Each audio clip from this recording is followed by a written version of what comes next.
The courtroom hums with a quiet energy as the judge surveys the list of cases before him, his eyes scanning over each name one by one. He is a man who takes his job seriously and commands respect, but today he is distracted by the monotony of the cases. It is just another day at the bench for him. He shifts in his seat as the next case is called. Jasmine Taylor rises from her seat in the gallery. The rustling of papers and footsteps around her almost drown out the sound of her heels clicking against the polished floor. Her posture is confident and poised as she walks forward. She carries herself with a quiet strength that many miss in a world that too often judges by appearance alone. Her dark hair is neatly pulled back, and her sharp suit speaks of someone who values professionalism and precision. As she approaches the podium, she glances at the judge, offering a polite nod of acknowledgement, her expression calm and measured, yet beneath the surface, a flicker of something more simmers. Judge Richard Barnes does not look up immediately. He is preoccupied with reviewing his notes on the case before him. When he finally does glance up, his gaze sweeps over Jasmine. Without a second thought, she seems like just another citizen caught in the daily grind of minor cases. He does not recognize her face. He doesn't know her name beyond what's written in front of him. He sees only a woman in a sharp suit who stands before him with the same quiet respect as everyone else. But there's something about her that feels different, a presence that doesn't quite match the case at hand. But he dismisses it quickly. He addresses her with the same detached tone he uses for anyone else with a traffic issue, his voice cool and uninterested. Jasmine listens carefully as he speaks, yet there's a slight tension in her body that only she feels. He moves through the words briskly, assuming she is like everyone else who has made a small mistake and is now here to pay for it. But Jasmine knows better than to challenge authority in this moment. She responds politely, keeping her emotions in check, offering an explanation for the situation in a measured tone. But the judge does not seem to hear her. He interrupts her explanation without so much as a pause, dismissing it as irrelevant with a small wave of his hand, as if her words are mere noise in the background, his eyes already focused elsewhere. The fine is issued without hesitation, the judge's voice final and unwavering. Jasmine nods respectfully, though inside she feels a wave of frustration rise. She does not let it show. Instead, she steps back from the podium and moves to take her seat again. Her heart pounds slightly in her chest, but she forces herself to remain composed as the judge moves on to the next case. The room returns to its quiet rhythm, as if nothing significant has occurred. But Jasmine knows better than anyone that there is something deeply wrong with this moment. Outside the courtroom, her colleague Marcus catches up to her. He offers a sympathetic smile, but Jasmine shakes her head. The fine is not what bothers her. She has the means to pay it, and the case itself is minor. What unsettles her is how easily she was dismissed, how quickly her words were overlooked, how little regard was shown to her presence. But she knows the truth. It isn't just about her, it's about a system that often fails to see people for who they really are, how it reduces them to labels and judgments before giving them the chance to show their true worth. She walks with him in silence, but her mind races, her thoughts clouded by the encounter. Jasmine and Marcus exit the courthouse into the crisp air of the afternoon. The hustle of the city surrounds them, but the noise feels distant to Jasmine as she walks with a steady pace, her thoughts heavy with the encounter that just unfolded. Marcus, sensing something is off, speaks first. "That judge didn't even give you a chance, Jas," he says, his voice tinged with frustration. "He didn't hear you. He was already set on handing down that fine the moment you walked in there." Jasmine doesn't respond immediately. She keeps her gaze forward, watching the stream of people passing by as she walks. She's used to this, the assumptions, the dismissiveness. People who don't know her, who don't see her for what she's worked so hard to become, often fail to acknowledge her depth or significance. She's lived with it for years, and today's experience, while infuriating, wasn't exactly new. But still, it stung in a way she didn't expect. Marcus continues, his tone becoming more animated. "You should have said something. He needs to know who you are. He can't just treat you like that." Jasmine smiles faintly, though there's no humor in it. "It's not about the fine, Marcus. That's easy to handle. I'm not even upset about that." She pauses, her gaze softening as she considers her next words. "It's about how easily he dismissed me. How quickly he decided that my explanation didn't matter. That's what bothers me. It's like, I wasn't even worth listening to. Marcus frowns, but before he can respond, Jasmine raises a hand to stop him. No, don't say anything. I don't need you to fight my battles. I've been fighting this fight for years. You know that. Marcus quiets, but there's a flicker of concern in his eyes. I get it, but you don't have to keep doing it alone, Jas. People need to know who you are. People need to see you. Jasmine takes a deep breath, slowing her pace. She stops in front of a small cafe on the corner, its warm lights glowing against the gray of the city. She turns to face Marcus, her expression soft but resolute. You don't get it, do you? She says, her voice low but firm. People like him, they don't see me. And they don't see others like me either. It's not just about me. It's about the system. It's about all the people who get overlooked because they don't fit the mold. They don't wear the right clothes or have the right job or speak the right way. It's not just about this fine. It's about every single person who's ever walked into a room only to be dismissed without a second thought. Marcus looks at her, his brow furrowed as he processes her words. He wants to say something, but he can't quite find the right words. Instead, he nods slowly, acknowledging the weight of what she's saying. Jasmine continues, her voice steady now, but with an undercurrent of something deeper. I've been in this game long enough to know how it works. I know that a black woman in a courtroom doesn't always get the respect she deserves. I know how easy it is to be overlooked when people think they know who you are before you even say a word. But the truth is, I've earned everything I've achieved. And the more people like me get dismissed, the more I want to make sure they're seen. She pauses for a moment, her eyes scanning the street. But that's not something that happens overnight. It's a fight, a long one. And sometimes it's exhausting. Marcus watches her, admiration in his eyes, but there's a hesitation there too. So what now? Are you just going to let it go? Jasmine shakes her head. No, I'm not going to let it go, but I'm not going to go in guns blazing either. I'll handle it the right way, one step at a time. Her words hang in the air between them as they stand on the corner, the noise of the city continuing around them. Jasmine knows that this moment, while seemingly small, is the beginning of something bigger. Something she can't ignore, even if she's not sure yet what the next step will be. But she'll take it, she always does. And somewhere deep inside, she feels the stirrings of change. As the days pass, Jasmine finds herself lost in thought, replaying the courtroom scene over and over in her mind. The frustration still lingers, but it's more than just the judge's dismissal. It's the constant feeling of being underestimated, overlooked, as if her achievements were less significant simply because of how she looked. But Jasmine had learned long ago to accept that others' ignorance about her didn't define her. In fact, she often found strength in it. The truth was, Jasmine Taylor had never been one to be easily deterred, and this moment was no different. What most people didn't know was that Jasmine wasn't just any lawyer.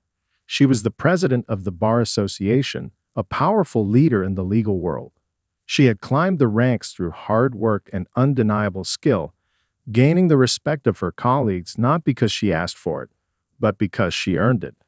Her rise had been slow but steady, built on years of navigating an environment that wasn't always welcoming to someone like her. Black, a woman, and from a background that most might overlook. But that didn't matter to her. It never had. What mattered was the law, justice, and how she could make a difference, even when no one was watching. Jasmine had carefully cultivated her position, never flaunting her power, but using it to influence the system from within. She'd known early on that she had to prove herself more than her peers if she was going to succeed, and she did. Her work in advocating for fairness and inclusivity had been recognized across the city, even if it wasn't widely publicized. Jasmine's name was known among the city's legal elite, even if the average citizen would only know her as one of many lawyers walking the courthouse halls. Her position allowed her to effect real change, especially when it came to ensuring that the voices of the underrepresented and marginalized were heard. She'd spearheaded initiatives aimed at diversifying the legal field, mentoring young Black attorneys, and making sure that the court system was as fair as possible for everyone. Her leadership wasn't loud. It was subtle, yet incredibly powerful. And that's why it irritated her that someone like Judge Barnes, who probably prided himself on his knowledge and authority, had reduced her to just another defendant in a crowded courtroom. Despite everything, Jasmine remained calm. She wasn't angry in the way many might expect her to be. Anger would only feed into the assumptions she wanted to dismantle. Instead, she felt something deeper, a quiet resolve. She knew how to pick her battles, and this moment, though irritating, wasn't a battle to fight through anger. It was a moment to educate, to make the judge see that people like her, like everyone, deserve more than assumptions. Jasmine thought back to how the system had always pushed her to prove herself in ways her colleagues never had to. She'd been fighting for recognition from the start, in a world that didn't always acknowledge the value of those who didn't fit its conventional mold. She remembered the years of late nights, the constant proving of her worth, the backdoor meetings where she had to make herself seen in a system that didn't always want to see her. But Jasmine Taylor had never been one to stay invisible, not when there was work to do, not when people needed her voice. And now, with this judge's mistake waning on her, Jasmine saw an opportunity not just to correct him, but to show him the truth of who she was and the value of people like her. People who had fought and risen in silence, unnoticed by many, but with strength that could change the world. It was time to make that clear, and Jasmine knew just how to do it. The days following the court session with Judge Barnes pass in a blur. Jasmine's thoughts are consumed with what happened, but she refuses to let frustration control her. Instead, she begins to focus on her next steps, quietly considering how she might address the situation without resorting to confrontation. There was no use in throwing a public tantrum. No, this had to be handled with purpose, with strategy. Jasmine was no stranger to navigating a world that often overlooked her, and this moment would be no different. It's not until a few days later that Jasmine receives a message from Chloe, a young woman who works as a clerk in the courthouse. Chloe had been in the room during the hearing and had witnessed the interaction between Jasmine and Judge Barnes. Jasmine had spoken to Chloe on occasion, offering advice when the young clerk had questions about the legal profession or navigating her career. Chloe, eager to learn and always appreciative, had never seemed to forget Jasmine's kindness. The message was simple. I didn't want to say anything in front of the others, but I heard Judge Barnes talking about the case. He didn't know who you were. He just assumed you were another person coming in for a minor issue. Jasmine reads the message and feels her stomach tighten. Part of her is disappointed, but another part of her is almost relieved. At least now she knew for certain that the judge's actions were a result of his ignorance, not malice. He hadn't been dismissive because of something Jasmine had done wrong. He simply hadn't recognized her. And that, in itself, said so much about how others in the system saw her. Jasmine takes a deep breath, letting the realization settle. She isn't angry, but she does feel a spark of determination. It's time to make a change, and that change needs to start with awareness. She can't control how others see her, but she can control how she addresses these moments. Later that day, she makes a call to her assistant, giving instructions for a meeting with Judge Barnes. She doesn't want to make this public, not yet. She doesn't want to embarrass him. But Jasmine knows that this is a conversation that needs to happen, one that will hold the judge accountable without escalating things unnecessarily. She chooses a time when she knows the courthouse will be quiet, hoping for a private conversation where she can speak openly. The meeting is set for the following afternoon. When Jasmine walks into the judge's chambers the next day, she is met with a polite but cautious greeting. Judge Barnes is seated at his desk, shuffling papers as if trying to avoid looking directly at her. He knows why she's here, and the tension in the room is palpable. Jasmine remains calm, her presence filling the room without a single word. She takes a seat across from the judge, her posture straight and dignified. She doesn't waste time. Judge Barnes, she begins, her voice steady but not unkind. I wanted to speak with you about my hearing the other day. The judge shifts uncomfortably in his chair, eyes finally meeting hers. Of course, Miss Taylor, he says, his tone much more reserved than it had been in the courtroom. I'm sorry if there was any misunderstanding. Jasmine lets his apology linger in the air for a moment before she responds. It wasn't about the misunderstanding, Judge. It was about the fact that you didn't recognize me, or anyone like me. You didn't even give me the chance to explain myself properly. I don't want an apology, but I do want you to understand something." The judge's face tightens. He senses the seriousness of the conversation now. He nods slowly, unsure of what's coming next. Jasmine continues, her voice calm but firm. "I've earned my position in this legal community. I'm the president of the Bar Association. I've worked for years to gain the respect of my peers. And yet, in that courtroom, you didn't see me. You didn't even pause to listen before making a decision. That's what happens to people like me all the time, people who don't fit the mold." The silence that follows is thick. Jasmine watches as the judge absorbs her words, his face unreadable. He doesn't speak at first, but after a long pause, he finally meets her eyes and nods, his expression shifting from defensiveness to contemplation. "I didn't realize," he admits quietly. I made an assumption." Jasmine leans forward slightly, her tone never wavering. "We all make assumptions, Judge. But it's time we start recognizing people for who they truly are, not for the labels we place on them." The conversation lingers in the air, and Jasmine knows it's a turning point, not just for Judge Barnes, but for her too. This is the moment where change begins, not with grand gestures, but with quiet, deliberate action. She leaves his office knowing that, for the first time in a long time, she has made a difference, one step at a time. The following days after her meeting with Judge Barnes feel different. Jasmine's words have settled not only in the judge's mind, but in her own as well. She had expected a simple conversation, a brief exchange that would clear the air and allow her to move on. But what she didn't anticipate was how the encounter would linger, both in her thoughts and in the subtle shifts around her. A week later, Marcus pulls her aside at the Bar Association meeting. She's in the middle of a discussion with a few colleagues when he approaches, his face lit with a mix of curiosity and something else. Anticipation, maybe. Jasmine raises an eyebrow in question, and Marcus leans in, lowering his voice.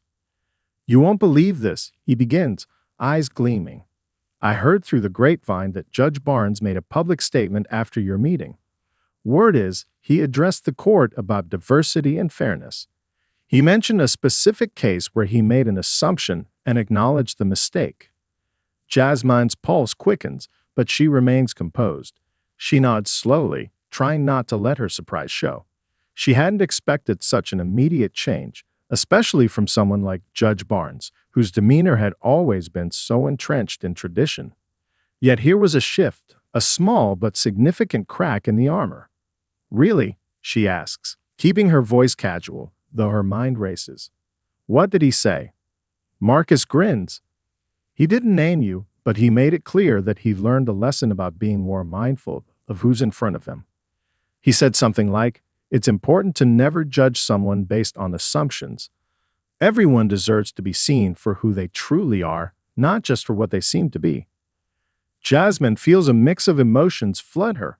The slight satisfaction of knowing her words had made an impact, the understanding that this wasn't about getting credit, but about changing perspectives.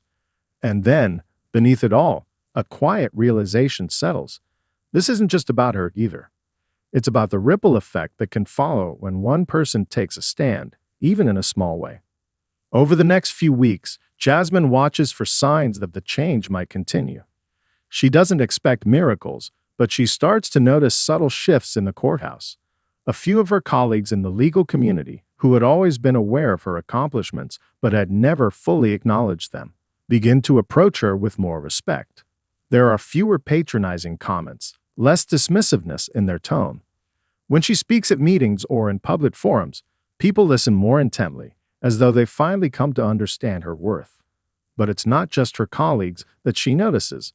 Jasmine observes how the younger black attorneys in the courthouse are beginning to walk a little taller, to speak a little louder, as if her example is empowering them too.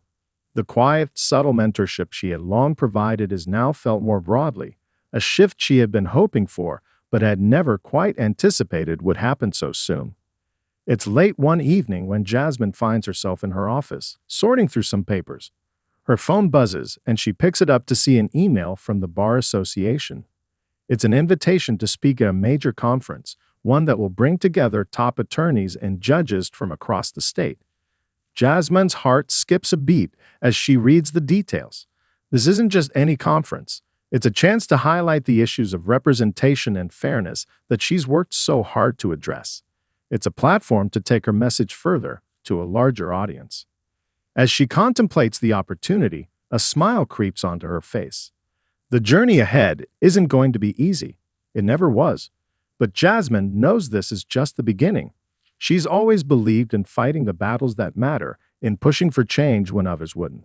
And now, with the ripple effects of her quiet confrontation with Judge Barnes beginning to spread, Jasmine sees a clearer path ahead, one where her voice and the voices of others like her are finally being heard.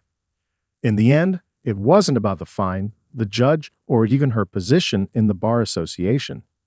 It was about shifting perspectives, changing minds, and making sure that those who had long been ignored could no longer be overlooked. The fight for equality wasn't one that could be won in a day, but Jasmine was making sure that with every step, she was moving closer to a world where everyone could be seen for who they truly were. The day of the conference arrives with a buzz of anticipation.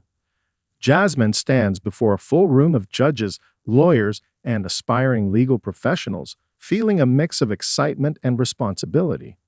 This moment is bigger than any case she's ever handled, bigger than the fine or the judge who underestimated her. This is a chance to speak directly to those in power, to those who could change the system from within. The weight of her message feels heavy, but she stands tall, ready to make her voice heard. As she steps onto the stage, the hum of conversation fades, and the room quiets. Jasmine takes a deep breath and adjusts the microphone, her eyes sweeping across the crowd. She can see the familiar faces of her colleagues, but she also notices many unfamiliar ones: judges, prosecutors, and defense attorneys from various cities and counties. This is an audience that's used to hearing from the biggest names in the profession, people who have been in the game for years. People like her, however, are still rare, and she knows it's time to make that clear. She begins slowly, her voice calm but carrying authority. Good afternoon, everyone. I'm Jasmine Taylor, and I want to thank you for inviting me to speak today. But more than that, I want to thank you for the opportunity to be here at all. Her words hang in the air for a moment.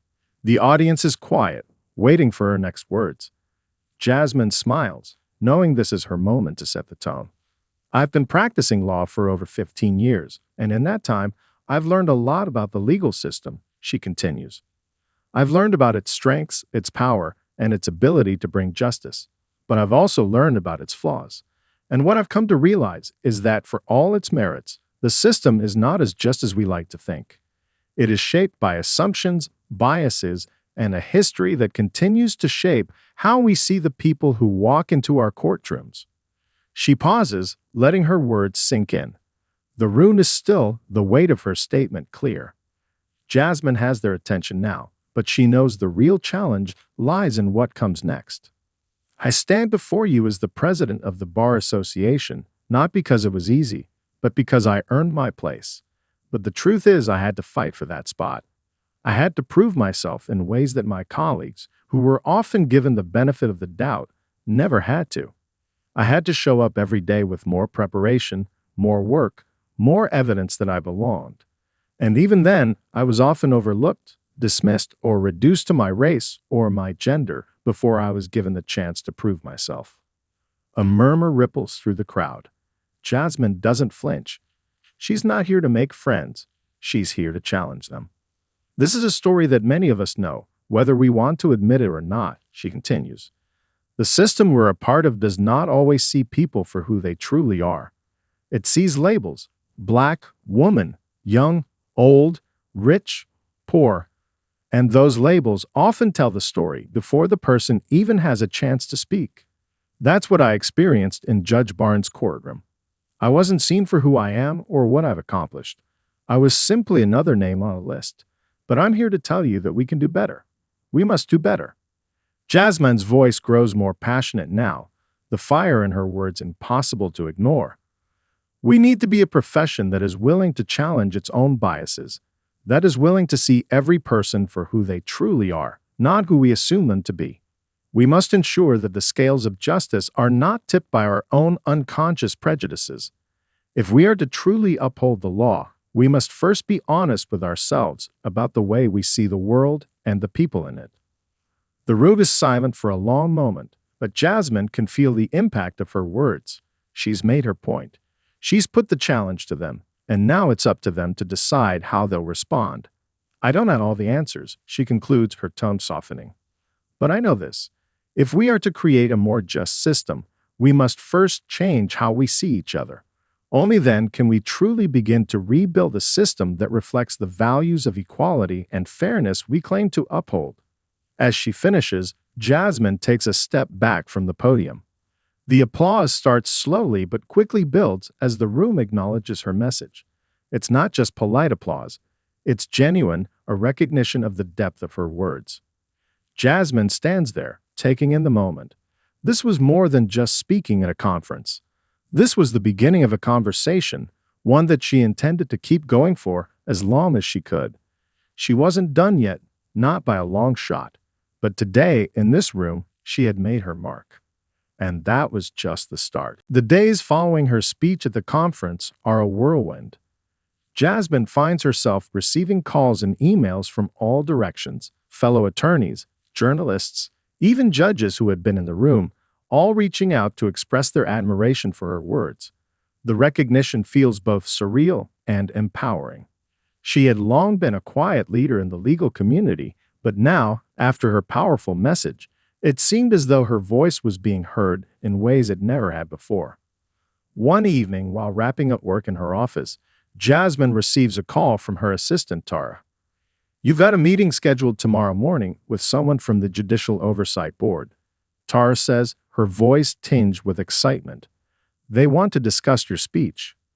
Jasmine is caught off guard. She hadn't expected such a swift response, but the moment she hangs up, a sense of anticipation builds within her. The Judicial Oversight Board is a body responsible for overseeing the conduct of judges across the state, ensuring that they adhere to ethical standards.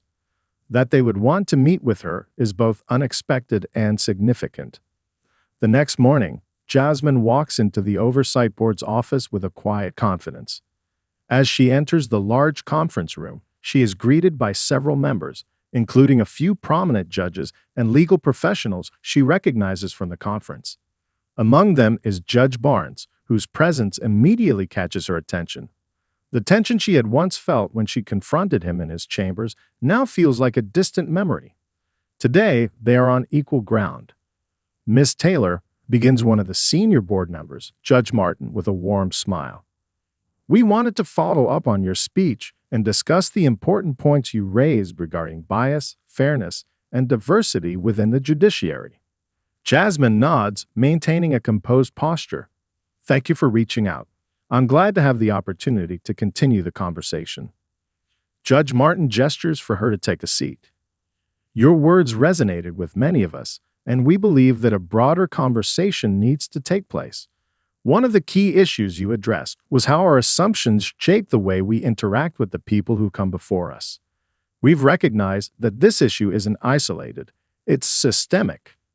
Jasmine listens closely, noting how the tone in the room has shifted since the conference. There's no defensiveness here, no skepticism, just openness and a genuine willingness to listen. Judge Barnes speaks next, his voice steady but thoughtful. "I want to apologize for my actions in the courtroom that day. I didn't recognize you, and in doing so, I made assumptions that I shouldn't have. It's clear to me now that we, as judges, have a responsibility not just to uphold the law, but to ensure that our actions reflect the values of fairness and justice that we swear to protect. I've taken steps to further educate myself on these issues and to work with my colleagues on improving how we interact with those who come before us." Jasmine's gaze flickers to Judge Barnes, and for the first time since their initial confrontation, she sees a genuine shift in his demeanor. There's no defensiveness in his posture, no attempt to justify his actions. Instead, there's a humility in his words, a recognition that change is needed. And for the first time, Jasmine realizes that this conversation isn't just a formality, it's a pivotal moment of transformation, both for the judges in this room and the legal community as a whole. "I appreciate your apology, Judge Barnes," Jasmine responds, her tone calm but resolute. But I want to emphasize that this isn't just about one incident. It's about creating a lasting change in how we view and treat those in our courtrooms. This isn't just about me.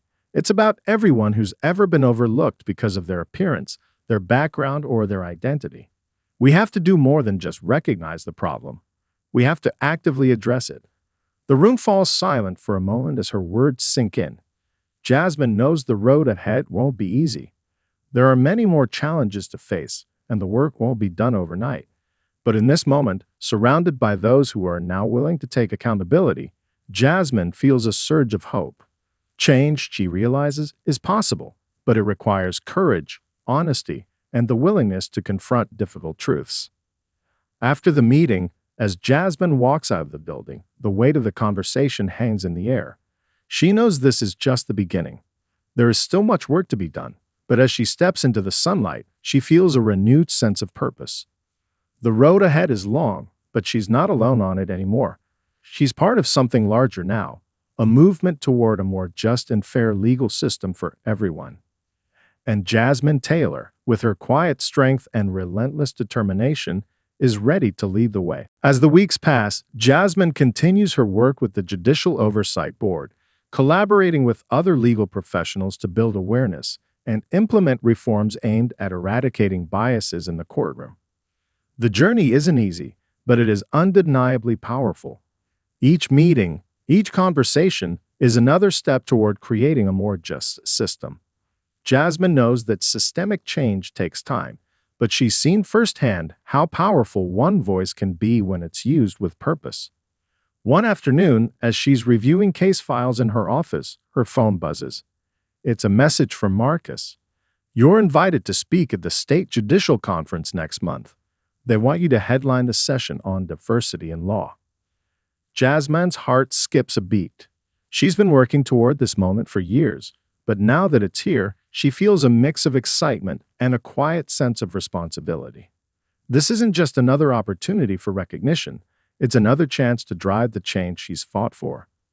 The invitation to headline a session at such a prestigious event is a testament to how far she's come. Just a few months ago, she had been a leader in the shadows, often underestimated or overlooked, but now her voice was being sought after to challenge the very foundation of the system. Jasmine doesn't hesitate for a second. She accepts the invitation, knowing it's a platform to continue pushing the conversation forward. The night before the conference, Jasmine sits in her hotel room, reviewing her notes and preparing her thoughts. She's aware of the immense responsibility that comes with speaking to such a wide-reaching audience.